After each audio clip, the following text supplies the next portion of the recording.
sure you wanted closeouts on Holmgren. Is that just a tough adjustment for a big man to make, to know he's got to get 25 feet out? Yeah, somewhat. I mean, he hurts teams because of his pick and pop ability, but for the most part, Alpy wasn't on him that much. We worked him on different matchups, so we're trying to switch a lot, and what we did well in the first meeting against him was take away his pick and pops with that, the switching. They tried to go small and put Alperen in a tough position, so he was on him a little bit there, and I think just getting lost off the ball a few times, to your point, and especially after free throws, got flared, gave up some flare screen threes, but for the most part, as much as we can, we try to keep Alperen off him. And then they went small, and we didn't make them pay on the other end with Alperen. That was an adjustment I guess they made because you had Alpy on Giddy, especially after the first time. You kind of know that's coming. Yeah, and we have other candidates to put Alpy on as well, so some miscommunication when we brought in some subs, and we didn't want Alperen on him on one of the threes late, but yeah, we have a few guys that we're comfortable putting Alperen on and making them prove it.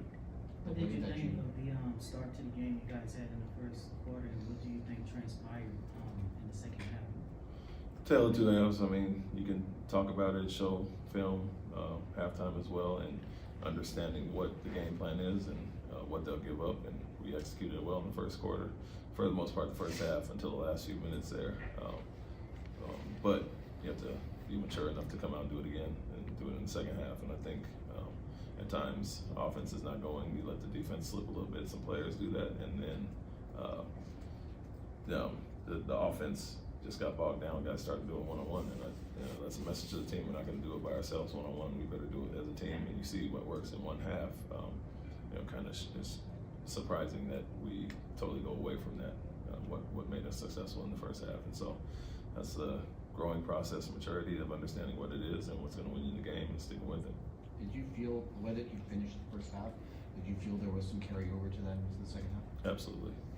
You called the timeout, I think, after 46 seconds. Why did you do that? What did you see that forced you to do that? Well, I mean, a poor turnover, poor decision there. We had a cross match, and we never want our big to dribble from the top of the key and try to go one-on-one, post up, basically back down from the top of the key, move the ball, go into the post, and get the cross match there, and then miscommunication on defense on the other end where he gave up the three. So, poor start, but my mistake for probably putting Alperen back in at the end of the second half with 3 fouls. He wasn't aggressive at all defensively and allowed them to get some baskets.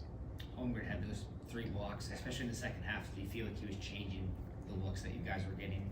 Yeah, but he did the same thing in the first half, and that was the difference, that we penetrated. We drew the crowd. They're number one, like I said before the game, they're number one in shot blocks and number 3 in steals. And we played into their hands in the second half when we did the exact opposite in the first half. So that's where you have to, like I said, understand the game plan, what they're going to give you and what they're going to take away, and react to it. And I think we did a good job in the first half for the most part, and a terrible job in the second half. With Alp, he's getting doubled a lot more than he did earlier in the season.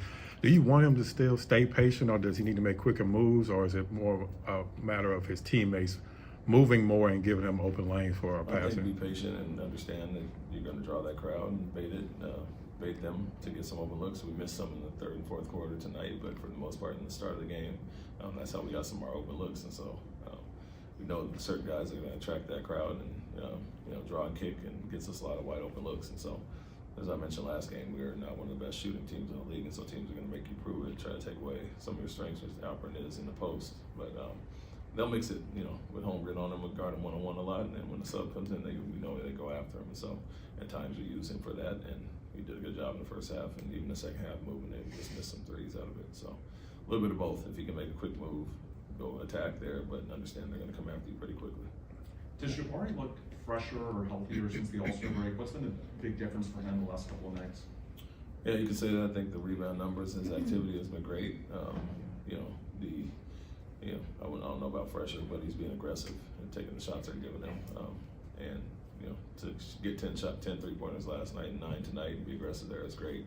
But also, obviously, the rebound numbers, 16 and 17 back-to-back, is great as well. So I don't know if the break did him well, but I think his mindset has been pretty good the second half of the season. Thanks,